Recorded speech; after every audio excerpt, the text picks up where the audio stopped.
So where were you born? I was born in South Africa. So I was born in a town called Somerset West. It's just outside of Cape Town. It's a suburb of Cape Town.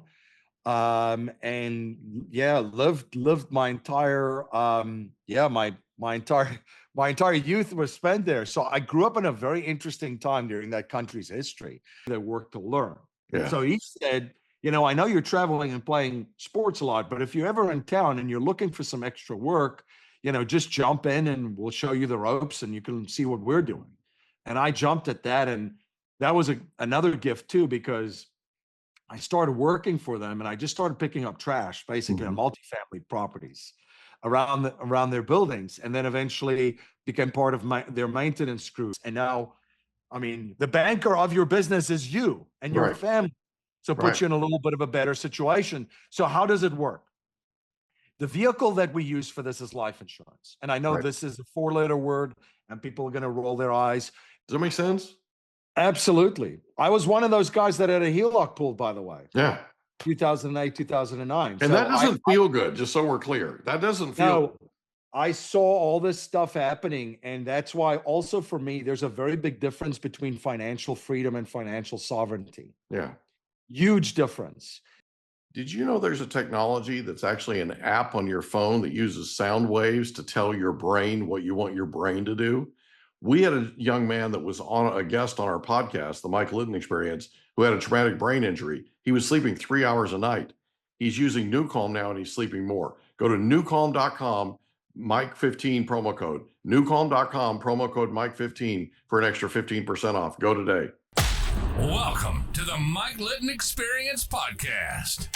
Everyone has a story, and our passion is to help them tell it. Mike is passionate about being a father, a teacher, a realtor, an investor, and a leader. And now, introducing the host of the Mike Litton Experience, Mike Litton. MC Laubscher, thank you so much for being our guest on the Mike Litton Experience. I'm super excited for our time together. And like we talked about before we hit record, everybody has a story, and our passion is to help them tell it. So with your permission, we're going to start with where you were born, go up to today, and then we want to talk about the MC Hammer pants. Just kidding. We want to talk about your book. We want to talk about the things that you're doing to help business owners achieve wealth and do that for sure, right? Your book is called Wealth for Sure, okay? Yep. Right? Thanks for being here, bud.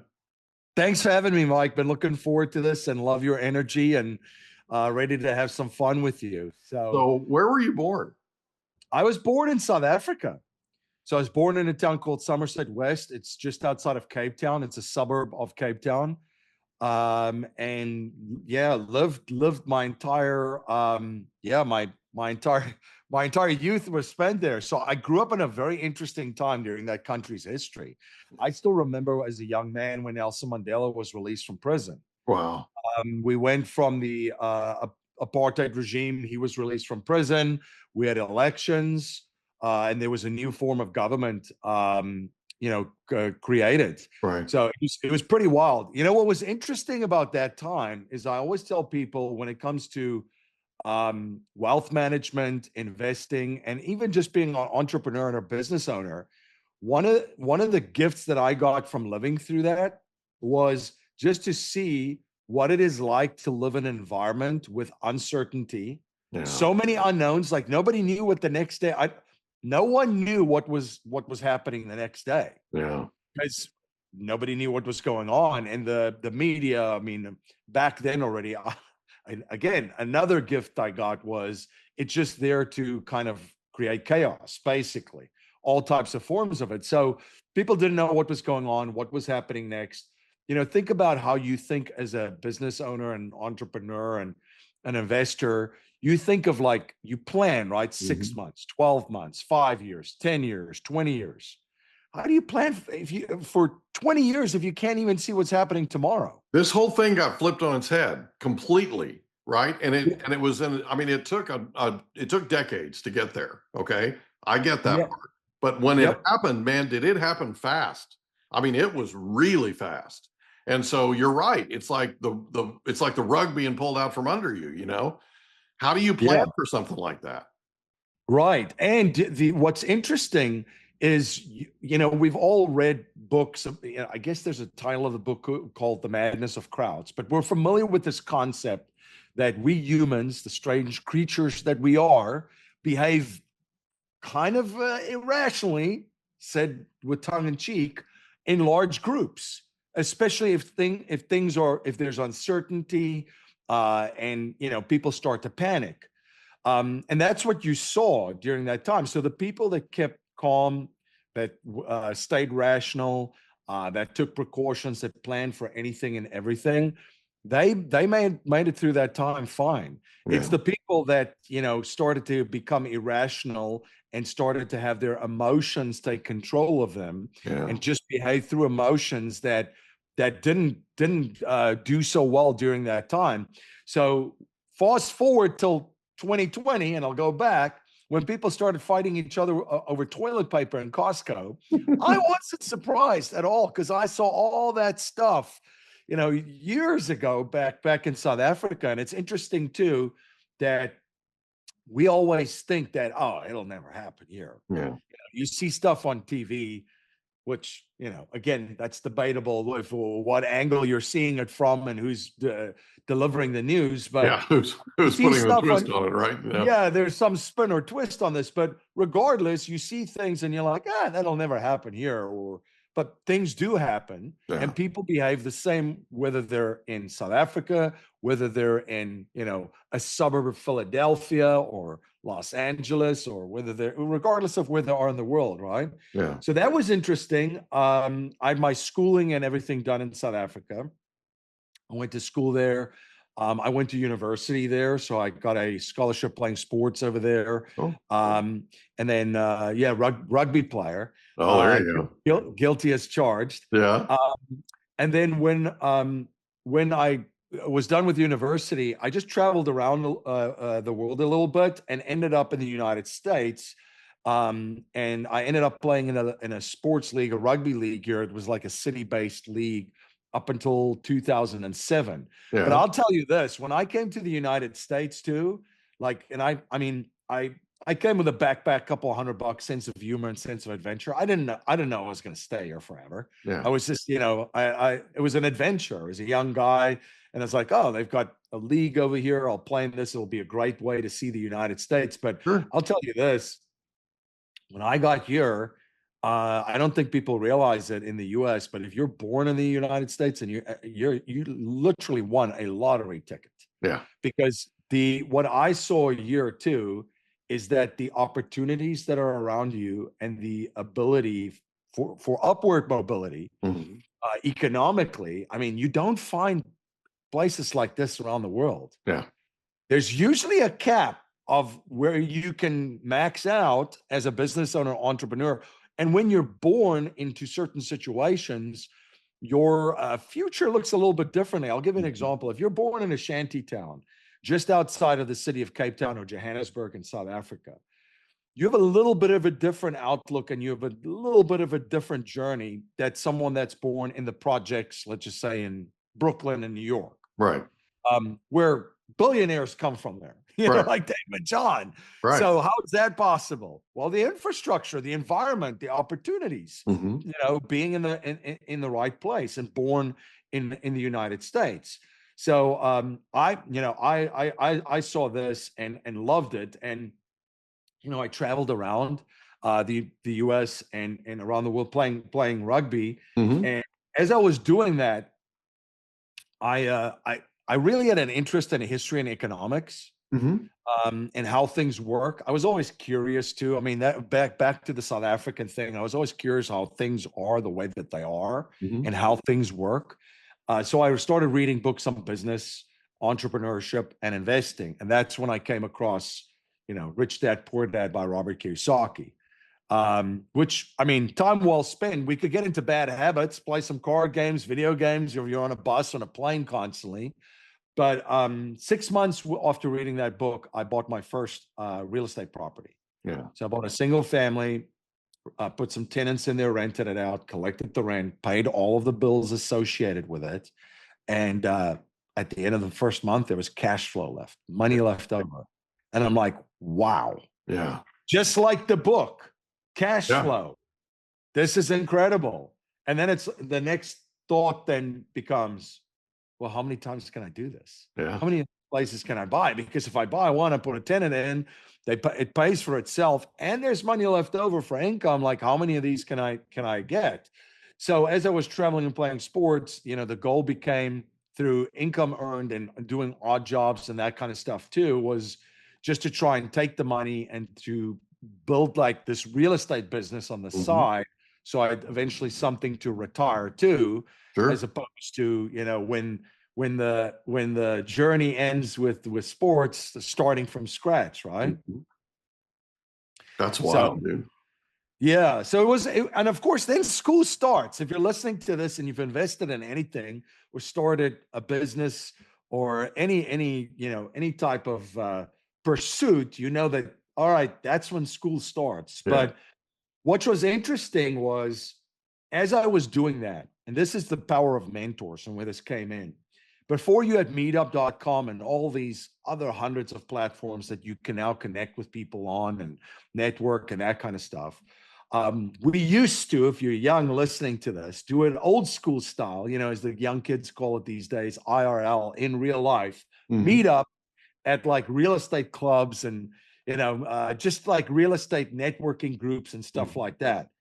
So I found great mentors there, but through the rugby network, I was introduced to someone, and this person asked, "Hey, I heard you're interested in real estate too." I said, "Yeah, I actually just bought a property." And he's like, "Oh, so you actually you're not just interested, you did something." And I'm like, "Yeah, I'm one of those guys that I like to learn and take action and share it with other people." And he's like, "Well, this is great." And I said, "I'd love to learn what you guys are doing." And at that stage, I didn't know his family was one of the largest real estate investors on the north side of the city of Chicago, like a third, fourth legacy family with their own family office, all that. I didn't know any of that stuff. Wow. But in the book, Rich Dad, Poor Dad, it says the rich don't work for money, they work to learn. Yeah. So he said, I know you're traveling and playing sports a lot, but if you're ever in town and you're looking for some extra work, just jump in and we'll show you the ropes and you can see what we're doing.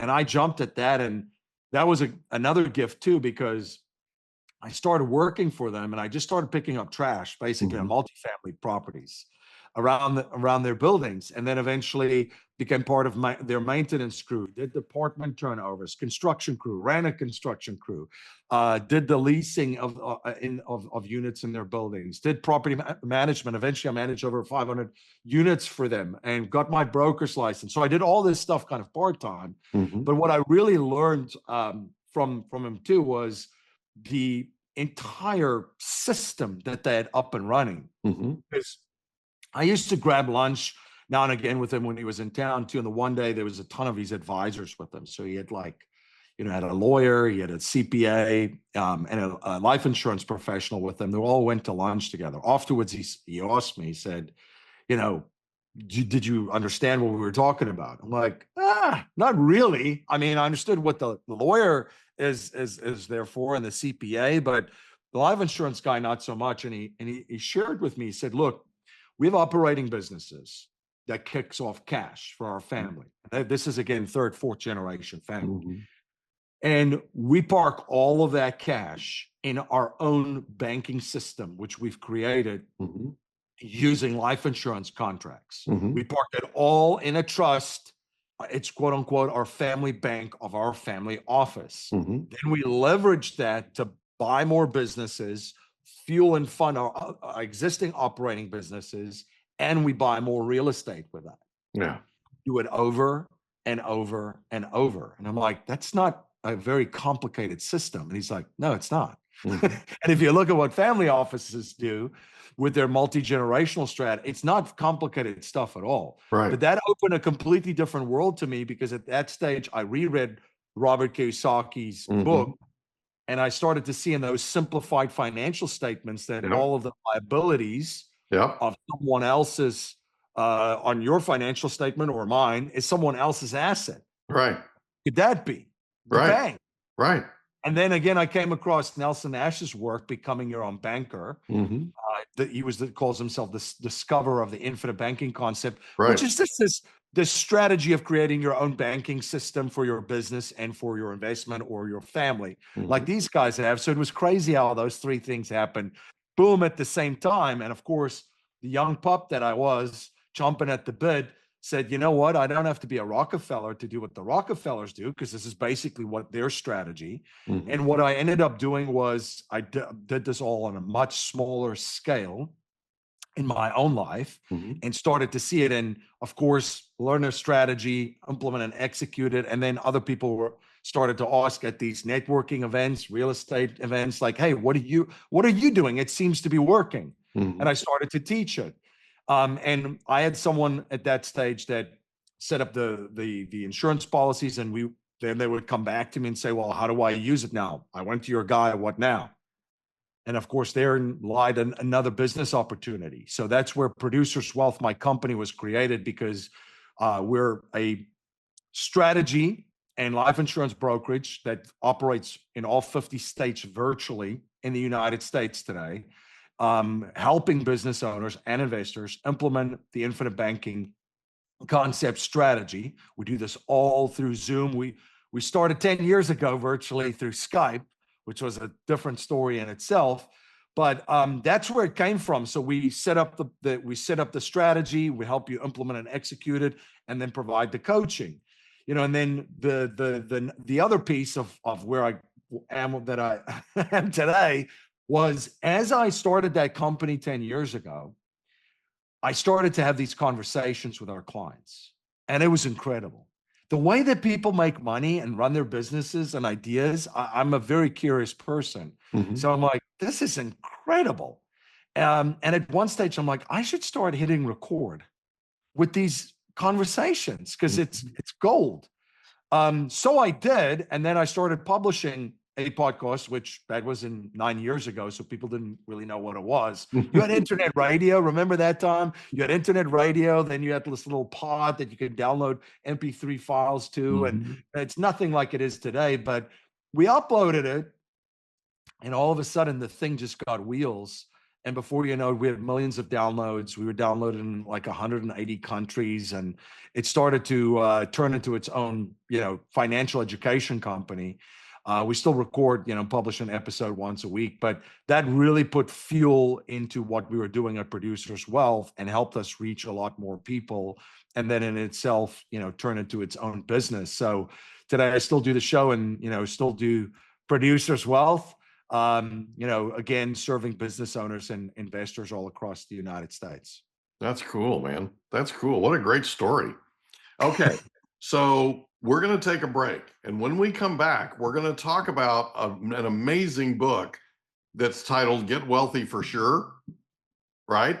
Yep. And we're also going to talk about the amazing things that you're doing to help business owners to actually put some wealth away and get wealthy with using their businesses. We'll be right back. Did you know there's an app that has no side effects that allows you to use sound waves to tell your brain what you want it to do? It's called newcalm.com, and it's amazing. It literally uses sound waves. If you want to tell your brain to go to sleep, if you want to tell your brain to recover, if you want to tell your brain to put you in peak physical state, if you want to tell your brain to focus, if you want to tell your brain to take a power nap, you can do all of these things and more with newcalm.com. Go to newcalm.com today, promo code Mike15. Newcalm.com, promo code Mike15 for an extra 15% off. Go there today. So we're back with MC Laubscher, and we're talking about wealth, and we're talking about a book that he wrote called Get Wealthy for Sure, right? And specifically, We're talking about what you're doing with business owners that, let's be honest, a lot of business owners are scattered. They have a lot going on, and they are in need of somebody to come alongside and say, hey, this is a way that you can do this to get wealthy, right? Yep. You touched on this infinite banking system and Nash and his book and that type of thing, right? So will you talk a little bit about, and again, this is a new concept for a lot of people that are listening to this podcast episode. Now, one of the things we have had a gentleman on earlier that's actually partners with Chris Noggle. Yep. And Chris is actually scheduled, full disclosure, to be on here in a couple of months, or maybe next month. And we're excited to have him on to talk about infinite banking, that kind of thing, because they teach what Nash taught as well. The Yeah. thing is, I want to talk practically about this, because for people that are listening to this for the first time, they're sort of listening to this and going, no, that's not right. What really stood out for me is Bank of America is doing this. Big corporations are doing, I mean, big, huge, multinational, massive corporations are using this infinite banking system themselves, and they're bankers. I mean, come on, dude. Seriously, right? So can you talk about sort of practically how this works? Because it's hard for people to sort of grasp it when we're talking about, hey, this family in Chicago, by the way, great story, but this family in Chicago is, buying all these businesses and buying all these properties and all this kind of stuff, and they're literally underwriting it themselves. And Robert Kiyosaki, who you talked about, uses this too. This is a system he uses. Okay. Yep. Can you talk about how that works, just for somebody that's never heard it before, that's kind of trying to grasp it? Yes. So the story with that Chicago family gets actually better because they were shareholders in a private bank. Yeah. Yeah. So they literally owned a bank. Yeah. That just blew my mind even more at that stage, because I said, I don't understand this. Yeah. You guys have a bank. Why wouldn't you just put your own money in your own bank? Right. And he goes, no, that's where other people put their money. Right. We put our money in our banking system, which is this infinite banking concept. So, yeah, so I've been doing this for, 2 decades now, personally. Yeah. So I'm one of those guys that I eat my own cooking. I practice what I preach. So I can share with you from a practical standpoint how this works. Yeah. That'd be great. I think that would help. You know what I mean? Yeah. The first thing I just wanted to share is, the big issue, the problem that this actually solves. If you're a business owner and listening to this, when you started your company, you went all in. Mm-hmm. I mean, if you're still in business and you're successful, you're all in, all of your time, energy, resources. Unless you come from a wealthy family and you had some startup capital, all your money too. It all went in there. And by the way, if you did, it's not a bad thing. Yeah. You just got a head start. That's it. Right. But we go all in. And at that stage, you look like a broke person on a financial statement because you're all in. And then the first thing that actually happens is that you don't go bankrupt. You don't go BK. This thing actually breathes and it's alive. And you're like, oh, okay, this is kind of crazy. All right, it's going to work. And then it becomes profitable. And then the company, your business is generating money and cash. And then you've got advisors at that stage coming in to provide advice. They would never have looked at you in the beginning because you look like a broke person on a financial statement. Now you look a little bit better. And they say, look, you need to diversify outside of your business. You're crushing it. We need to take some money outside of it, which is a good concept, but there's the way in which they teach you or share is not it's not the desirable way to do it. And in my opinion, the complete wrong way to do it. Right. What they tell you to do is give me some money. I'll put it in stocks, bonds, and mutual funds, and we diversify your business. Right. Well, you just lost control of all your money there. You gave it to someone else. You lost control. The second thing is, what did they do with it? They put it in the financial markets, which does what? Provide liquidity to other businesses. Right. You're funding someone else's business. Right. So I love Apple products. Tim Cook's a great guy. Tim Cook doesn't need my money to grow Apple, by the way. My own business does. So yes, the concept of diversification, sure, good, but that strategy doesn't work. The second problem that you now run into, because you lost control over your money, is there's different seasons of cash flow. I talk about there's 4 seasons. So summer is easy. That's the month you make it rain. Highest revenue month. Pretty easy to run a business then and pay bills and run payroll and make investments and that kind of stuff when you're making it rain, right? The opposite of summer is the winter. Lowest revenue month. Still same overheads and expenses. Pretty challenging during that time. So from the summer, your peak, things start to slow down. You go into the fall, and then it slows down even more. It goes into the winter. Now, when do you think your business needs capital the most? Winter. Exactly. When you don't have any cash coming in. You need money not only just to run the business, but you need money to inject into it for new marketing campaigns, hiring staff, employees, technology like AI, that kind of stuff. All right. So at that stage, that's when you need it most. So where do business owners get it after they lost control over it and it's now funding Tim Cook and Apple? Right. They go to a bank. They get a line of credit, they go to a bank, and they caught in this web of constantly borrowing money from the bank and begging and getting terrible rates, depending on your collateral, because usually your assets of your business, it's depreciating. Your receivables for most businesses, it's seasonal, right? So you get terrible rates and you're constantly begging. And then if you do get an injection, it takes you out of the winter into the spring and back into the summer, right? Well, what if you could diversify your business by putting money in a vehicle separate from your business? So now you've taken it out of your business, but you didn't give up control, and you can access it at any given point in time to manage cash flow, run the business, reinvest in the business to continue to grow the business. That would be ideal. That's where infinite banking comes in. So with infinite banking, you just create a vehicle, which is now your bank for your business, which is outside of your business. You're now in two separate businesses. Nelson Nash said, you got to be in two businesses at all time. The business that you're in, whether it's a widget, a service, whatever you're doing, and the banking business. So regardless of what you do, so that's how you create two types of businesses. You now have a vehicle, and I'll get to the more practical application of it, but you have a bank and a banking system. That's an asset and a business. And now you still have your business, and you can grow your business. And now, the banker of your business is you and your family. So it puts you in a little bit of a better situation. So how does it work? The vehicle that we use for this is life insurance. And I know this is a 4-letter word and people are going to roll their eyes, but it's not the vehicle, it's a strategy. You could do the same thing with gold, by the way. I have friends that park gold in the Cayman Islands. They do the same strategy with this. And basically what it is you fund these life insurance contracts. It's structured very, very, very specifically, like in family offices, like how the Rockefellers do it, like how the banks do it, these legacy families. It's structured for the living benefits, not just the death benefit. For most people, life insurance is, well, someone's got to kick the bucket for someone else to benefit from it. You could structure it completely different where it's for the living benefits. So what are the living benefits?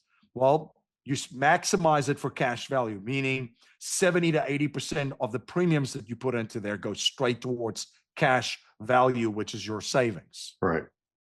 The second thing is it's guaranteed. The money in there is guaranteed. Who makes the promise? Companies that have been making good on promises for 170 years. Right.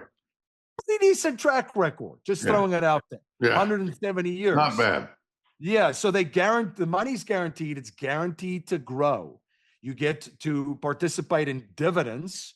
Well, what is dividends? Profit sharing in these mutual life insurance companies. That's not listed on the stock exchanges. They're mutual, so they're owned by the policyholders, which is you. So when they're profitable, and they've been for 170 years straight, you get to benefit through a dividend distribution. Those are all tax-free, by the way. The growth and the dividends tax-free. Now, what you can do is you can place the cash value, the savings, as collateral for a loan against it. The same way like how Elon Musk bought Twitter was Elon placed his Tesla shares, which is an asset, as collateral, and then a financial institution like JP Morgan or Goldman Sachs or one of those guys gave him a line of credit secured by his Tesla shares. Right. So, of course, that's a different ball game because the value of the shares can drop, and then you get collateral calls, which means you have to add more money or more shares to it. Right. You could do the same thing with a HELOC, home equity line of credit. So when you have a house and you want to tap into the equity without selling the house, you get a line secured by the equity in the house. Mm-hmm. You could do the same thing with gold, silver, and art, like rich people do. Placing the gold, the silver, or the art as collateral for a line of credit. Mm-hmm. You could do the same thing with a CD in a bank, by the way. People used to do this in the 70s. One of my early mentors, we're talking now like 25 years ago, in the 70s, they would put money in the bank in CDs, which Mm-hmm. paid you 10+%. Mm-hmm. They would go to that same bank, place that CD as collateral, and get a loan secured by that CD at a lower rate because the money has the bank already. Right. So you would be making 10% and your loan would be at like 8-9%. Right. You're doing the exact same thing with life insurance here. So what is happening is when you need money, you go to your bank, you get a loan, and right now dividends, you're earning about 6% in your policy. The loans are at 5%. So you would take a loan, you would fund your business and hire employees, invest in technology and so forth, pay back the loan and interest to these life insurance policies. And at that stage, the money inside of your life insurance policy is compounding with uninterrupted, by the way, because you never touch the money. Right. You only place it as collateral. So you're getting compounded, uninterrupted growth, and you get to use the money to grow your business. And you have diversification because that policy is not part of the business. It's a separate, quote unquote, your banking system outside of your business. So if you wanted to put steroids on it, I'll give you an example of what I did this year. I needed some money to hire employees. So we have a family banking system with our family policies. We have 12 policies. My wife, my kids, we all have them in our family bank and our trust. Our family bank is the bank for my business. So when we needed money, let's just say $100,000, we would borrow the money from the family bank. Now the family bank, this is a bank. We operate with the same docs, there's a note, everything. It's all above board. So the family bank said, okay, I'll lend you the $100,000, but I'm going to charge you 10%. Because the family bank, remember, borrows from the insurance company at 5%. Right. So there's a spread of 5% even there. So my business got the money. We reinvested it. We hired employees. They started generating a profit for the business. The business paid back the loan and the 10% to the family bank. Our family bank made a spread of the 5%, and the policies in there were never touched. So they kept on growing tax-free. So this is the power of infinite banking, because you have a system now that you have guaranteed access to money. You have diversified yourself as a business owner. Not all your eggs are on one basket, but you never lost control over the money. And you get to use it to grow your business and fund other deals. I'll give you one example of another deal that somebody did in our network. One of our clients used this system to buy the real estate from which the business was operating. And his business is the anchor tenant. And there's 3 other businesses, tenants in that building. Right. So they use this system. So now they have their banking system and their business. Now they buy the real estate from which the business is operating, which is now a tenant in their real estate, and they have 3 other tenants. So now you've already diversified 3 ways, your business, and just by leveraging the system, and you never lost control of the money, ever. So can we talk about one thing you just mentioned, just briefly? Yes. The idea of tax-free. And the reason why I want to talk about this is, if you look at people, and Kiyosaki is a great example, okay? You look at people who are winning at the wealth game. They're figuring out ways to build wealth tax-free. Okay? Yep. And, if you remember in the first Trump administration, Jared Kushner, who's married to Ivanka Trump, the media was just excoriating them and his family because they hadn't paid taxes in years, like decades. Yep. And the reason they hadn't paid taxes in decades was because they owned a lot of real estate that was rented out, okay? And they had enough in the way of depreciation to offset anything that they earned. So everything they earned was tax-free. In the state of California, tax-free, if you're in the top echelon as far as income is concerned, right, in tax bracket, that's a 45% bump. So for every dollar, you're making an extra 45 cents on every dollar that you earn if you're operating in a realm of tax-free. Okay. And this is why I try to explain to people that there are two activities in the federal tax code that are the most incentivized. Number one is owning a corporation and employing people. Okay. Think about it for a second. If you're a government, you want to encourage, not discourage, you want to encourage people to invest their money. You want to encourage them to build businesses, and you want to invest them or encourage them, incentivize them to hire people. Why? Because your citizens need jobs. Not everybody is equipped to be a business owner. A lot of our population is equipped to be an employee, one way or another, okay? In one job or another, one industry or another. That's how they're designed, okay? And that's what they're comfortable with. Let's be honest, what they're comfortable with. Right. So it's not a bad thing is what I'm saying, right? So you have this number one most incentivized activity. And then the number two most incentivized activity is to own rental real estate and rent it out. Why? Because those people you just created jobs for need somewhere to live. Okay. And so when you buy property and you turn around and you rent it out, so let's use your single family detached home that you mentioned that you bought first and you rented it out. When you did that, you put yourself on a 27 and a half years. Why, right? But you put yourself on a 27 and a half year schedule. And the schedule was everything that's the improvement, foundation all the way up to the roof. Okay. Every improvement on that property is depreciated. So over 27 and a half years, you get every dime of the cost of that improvement back in tax incentive, in a write-off. Okay. So it's kind of a cool deal. Now, if you go and buy a non-residential, like industrial type, piece of property, that kind of thing that a business uses, or an office building, that kind of thing, it's 33 and a half years. But there's a depreciation schedule that allows people to create wealth tax-free, okay? And it also allows them to then sell that property if they have a capital gain and flip that capital gain into the next property. It's why there are more millionaires made in the US using real estate than anything else. If anybody's ever watched the movie The Founder, McDonald's became a real powerhouse when they focused on owning the real estate. See, McDonald's is a real estate corporation masked as a franchisor. They are a franchisor. They make great burgers and whatever, right? People love them. Okay. I'm absolutely a fan of McDonald's. I was there this morning. Okay. I got breakfast. Full disclosure, I got breakfast this morning at a McDonald's drive-thru. The thing is, they are a real estate company first. They're a franchisor after, okay? And great systems, all that.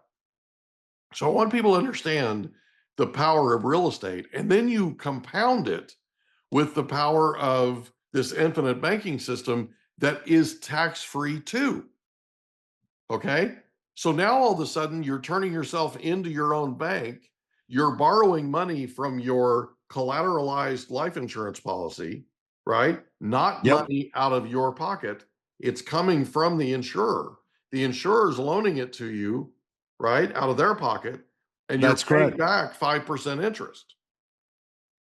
The other part of that 10% you were talking about, that other 5% is profit back to your infinite banking system. So back to your bank, okay? All of which is tax-free. Think about that for a second. Plus, the corporation that just borrowed the money from your bank, your corporation, is paying payments and interest that they're writing off against their taxes. I just want people to understand the power of this, right? You bring up such a good point. So Tom Wheelwright is Robert Kiyosaki's tax advisor, and he wrote a couple of books. One is called Tax-Free Wealth, and the other one is The Win-Win Wealth Strategy, 7 investments the government will pay you to make. So those are both, by the way, highly recommended books. In the book, 7 ways the governments will pay you to make these investments. He mentions the life insurance. And if you think about Kiyosaki's got his cash flow quadrant where you have the employee and self-employed on the left side. Yep. On the right side, you have the B and the I. Right. Being a business owner and having your banking system puts you on the right side. Yes. Being a real estate investor puts you on the right side. All 3 of these things, and back to my story, with that friend of mine, that's why they keep it so simple. Because to your point, operating businesses is one of the best tax strategies if you're generating jobs and generating revenue through a corporation in the United States. Absolutely. So where do you put it? What the most tax efficient and tax optimized place to park capital is life insurance. Period. That's why they do it in family offices. There's no other vehicle like this. You will never, ever pay money on those taxes again. And through proper estate planning, you will never, ever, ever pay taxes on the death benefit. The Rockefellers within the Rockefeller family office have a strategy called the waterfall. People call it the Rockefeller strategy, the waterfall, the Rockefeller waterfall. Well, what's that? Well, they max out life insurance on every family member.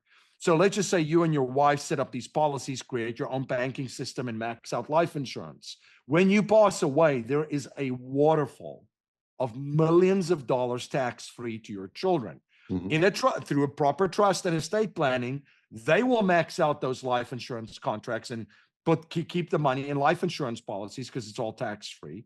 They will max out death benefits on themselves. And when they pass away, there is another waterfall, much bigger than the first one, to the grandchildren. The grandchildren does the same thing, rinse and repeat. And now, what could start it as 10 million, 3-4 generations down. Now you're looking at $100+ million just in life insurance death benefit that became a waterfall and got bigger and stronger and stronger. So that's where the people position cash in these life insurance contracts. And then where do you position it next? Where do you deploy it? Real estate. Real estate. And the funny thing is I've made some content around this, that if you actually break down life insurance and real estate, it's the exact same asset class. It's structured. It's kind of like crazy how it's structured exactly the same. If you think about it, if you buy a piece of real estate and put a mortgage on it, there's a certain period, whether it's 30 years or 15 years, the mortgage is paid off. You could do the same thing with life insurance. You start a policy, it could be a 5 pay, a 10 pay, a 20 pay, 30 years, or you could pay it until you pass away. When you pay off the mortgage, you own the property free and clear. When you make all the premium payments scheduled, you own the life insurance policy free and clear. When you make payments to the mortgage, principal and interest, you build up equity. When you make payments to the life insurance policy, you build up equity, but just much faster because it's the flip, right? Where the majority, 80% goes towards the principal, as opposed to, the complete flip side where a little goes to principal in the beginning with a mortgage. How do you access the equity in a real estate property? Well, you could do a home equity line of credit secured by the equity of the property. How do you access cash in your life insurance policy? You could do it through a LILOC. You place the equity in the policy as collateral for the line of credit. Same thing like it is with real estate. And if you have a rental piece of real estate, you get the tenants in there, you collect the rent, you pay the bills, and there's cash flow. Well, with life insurance, you're an owner of the life insurance company that's been around for 170 years. When they're profitable, you get a dividend, which is your cash flow at the end of the year. So cash flow and cash flow in both. When you do a good job in real estate, the property will appreciate in value, and you hold on to it. The same thing with life insurance. The death benefit keeps going up as the cash value keeps going up. It appreciates in value. You can sell a mortgage note. There's an entire market for this. You can sell a life insurance contract. You can roll over through proper strategy a real estate deal through a 1031 exchange, roll over the equity from one property to another and not incur any taxes. You could do the same thing with a life insurance contract. It's called a 1035 exchange. You roll it from one contract into another one. You can reverse mortgage a house for income. you could do a similar strategy and pull tax-free income out of a life insurance policy. Never have to pay taxes on the income again. I could go on and on, but it's crazy how these asset classes are exactly the same, structured exactly the same. And this is where the ultra wealthy this is why it's operating businesses, life insurance, and real estate. But yeah, I mean, and again, it doesn't have to be overly complicated. If you're a business owner listening to this, just think about it this way. You might be crushing it and you might be thinking, well, how's this going to help me? Mm-hmm. It's just a little bit more optimization. You're going to fine tweak it. And before you know it, you have a sellable business of 5, 10, 15, 20 million bucks. Excellent job. What if you had a sellable business of 5, 10, 15, 20 million bucks, and you have a life insurance policy with about 10 million bucks in there, tax-free, that you could walk away with and sell the business to the children or to someone else in the market. So you're just putting rocket fuel on what you're already doing with the strategy. And you're following what the super wealthy have been doing forever, right? I mean, you mentioned the Rockefellers, but I mean, all of them, man. You look at them, all of them are using the same exact strategy because it's a win-win, win-win-win, right? Yeah. Let's talk for a second about your book, Get Wealthy for Sure. There are people that are listening to this podcast that have not written a book, but they're thinking about it. What was it that compelled you to take that first step and write this book? I think it was getting the message out there because I had so many conversations with people where I ran into the same thing, how they quote unquote diversified outside of their business. Yeah. And now their business was suffering. And besides their business suffering or being stuck in the doldrums, they now had to go beg banks for it. Yeah. I mean, try to get money at a bank, even if you are doing well. I mean, it's a proctology exam that you basically have to go through.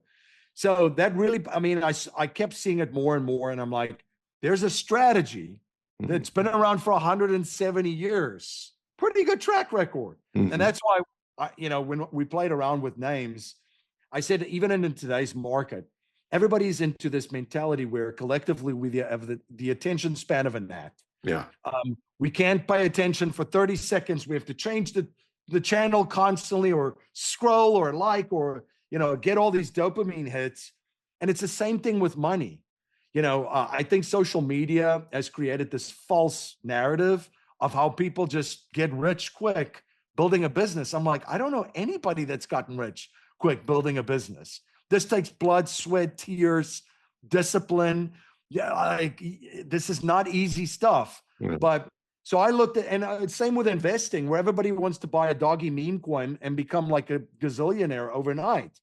I said, I don't believe in the get rich quick stuff, but I do believe in get wealthy for sure. Yeah. And so when I named my book, Get Wealthy for Sure, people were like, I got an eye roll going, wow, that's a bold statement, buddy. I said, well, I got 170 years to back up that statement. Yeah. So that's what propelled me as I started to, I always try to go the opposite of what everybody else is doing. Yeah. I'm almost like George Costanza in the Seinfeld show, of the opposite. Yeah. And when everybody's into getting rich quick and I'm like, no, let's get wealthy for sure. Slow cook instead of fast food, but it's going to require some discipline. It's going to require continuous growth. Right. It's going to continue to learning. It's a process, right? Yeah. That's awesome, man. That's awesome. So if somebody's listening to this and they own a business and and again, let me back up. I want to point something out that I feel like is important. When economies shift, and they're shifting all the time. When economies shift, the very first thing that banks call due and payable and freeze is lines of credit, corporate lines of credit, construction loans, and HELOCs. Okay. In the Great Recession in 2008, one of the things that we saw that caused the Great Recession to take place was there was a major bank, everybody's heard of it, shall remain nameless here, who started freezing and shutting down and calling due lines of credit, home equity lines of credit, all across the country. Yep. And we were hearing from our clients that they were using those lines of credit to make their payroll for their company. Okay. And if you've ever seen the movie Too Big to Fail, there's a scene in there where Jeffrey Immelt, who is the CEO of GE at the time, calls Hank Paulson, who is the Treasury Secretary in the Bush administration. And he says, I just wanted to know if you guys know how bad it is out here. And Hank said, tell me. And he said, well, GE's not going to make payroll this week. And I just hung up with the CEO of McDonald's, and they're not going to make payroll either. Why is that? It's because they were literally making their payroll off of their corporate lines of credit. And when everything got pear-shaped in the Great Recession, the very first thing that their great big huge banks did was they froze their lines. So they couldn't draw from them anymore to pay their employees. Okay? That creates a panic. That creates uncertainty. That creates all this. Yep. What I want people to understand is that actually is something that can happen and has happened in the past. And I'm not saying that to create fear. I'm saying that because it's real, right? And the thing is, if you're the bank and you're the one loaning your company the money, right? You don't have that situation. That money's not getting, that line's not getting called. It's not getting frozen. It's not disappearing, right? Yep. I just feel like it's important that people understand that this is also, I mean, we're talking about life insurance, but it's a way to diversify that also ensures your continuation of what it is that you're doing. Does that make sense? Absolutely. I was one of those guys that had a HELOC pool, by the way. Yeah. 2008, 2009. And that doesn't feel good, just so we're clear. That doesn't feel No, I saw all this stuff happening. And that's why also for me, there's a very big difference between financial freedom and financial sovereignty. Yeah. Huge difference. And I was on the financial freedom bandwagon and still love the concept, but you really start to know the difference between freedom and sovereignty when that stuff hits you. Yeah. And especially in 2020 too. Like in 2020, when everything was shutting down, our clients didn't worry about, number one, losing any money. And number two, they had access to cash. I actually had a policy loan that was processed as the state that I was living in was shutting down, and the carrier is based out of this state. And it was still processed. I could still access cash.